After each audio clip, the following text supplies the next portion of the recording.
And one of the top 5 things people come to me is fear of public speaking. And this fear can hold someone back in their career or their personal life. And this can become this fear of wanting to move forward and break through so they can move forward with their career or advance in their personal life. This fear can become a powerful motivator. And many who seek out hypnosis because it can be used to uncover the root cause of the fear. Perhaps maybe it was an embarrassing moment from childhood and it stayed with you. You never had opportunity to process and integrate that. Then we reframe those past experiences in a more positive light. And this becomes empowering. These empowering suggestions can also be given during hypnosis sessions to help boost confidence levels when speaking in front of others. That's how simple it is. And also limiting beliefs such as, I'm not good enough, I'll never be successful, can also be addressed when using hypnosis. And also how the body speaks, because 30%, maybe, if that, of our language is verbal communication. 70% or more is nonverbal communication. That means the body's talking. So if you're saying, and the body is closing up, saying, I'm not good enough, I'll never succeed. Start there. If you're in that space, you can reprogram yourself by saying, okay, I'm going to say those things, but I'm going to shift my body and my words, how they're expressed in a different way. I'm not good enough. I will never succeed.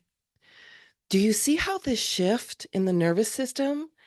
Now the nervous system is going to look for how you are good enough and how you will succeed.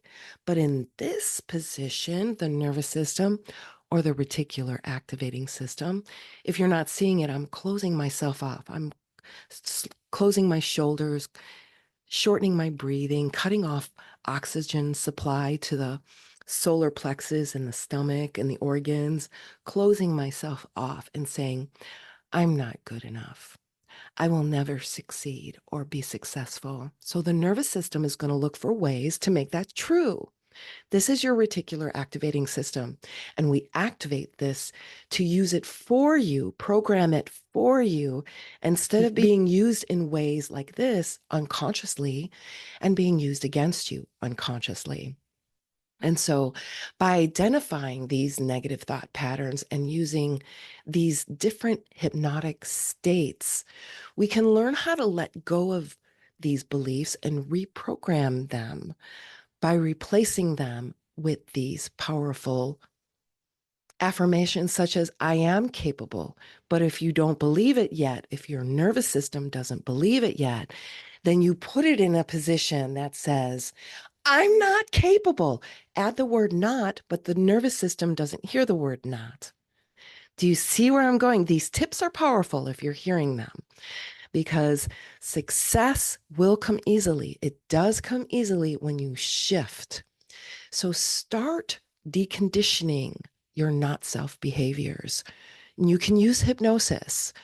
First, identify what some of these behaviors that you want to change about yourself are. And we do this by how we react to our 3D world. We see some post on Facebook, we feel a reaction coming up.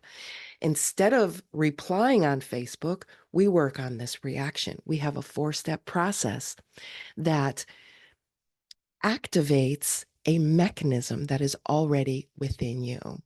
And so as we begin to tap into our unconscious mind and subconscious, where this holds all of our deepest desires and fears, we apply this effective tool for overcoming these limiting beliefs, negative thought patterns, and behaviors that no longer serve us.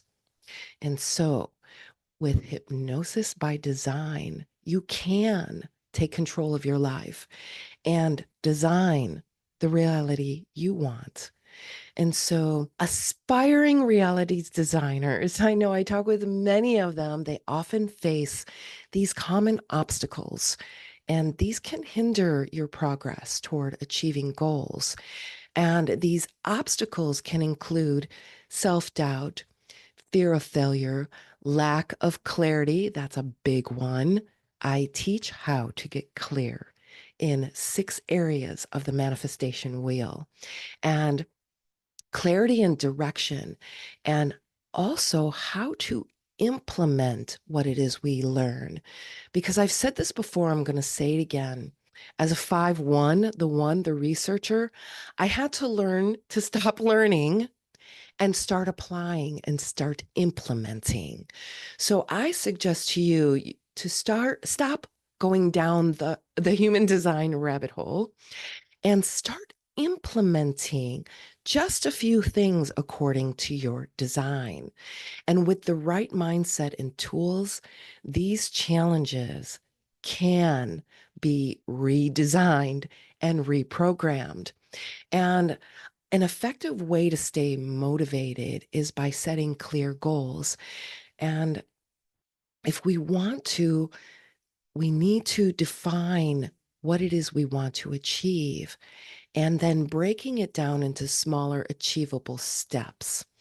However, if that seems overwhelming to you, imagine yourself doing what it is you want to be doing or celebrating the way you want to be celebrating if you have already achieved that goal. So I see myself relaxing on my deck, enjoying a cup of tea and just enjoying the garden around me or going out and walking in the garden. That's my goal, to be able to be at peace, enjoying this space and enjoying the garden. That is the ultimate goal.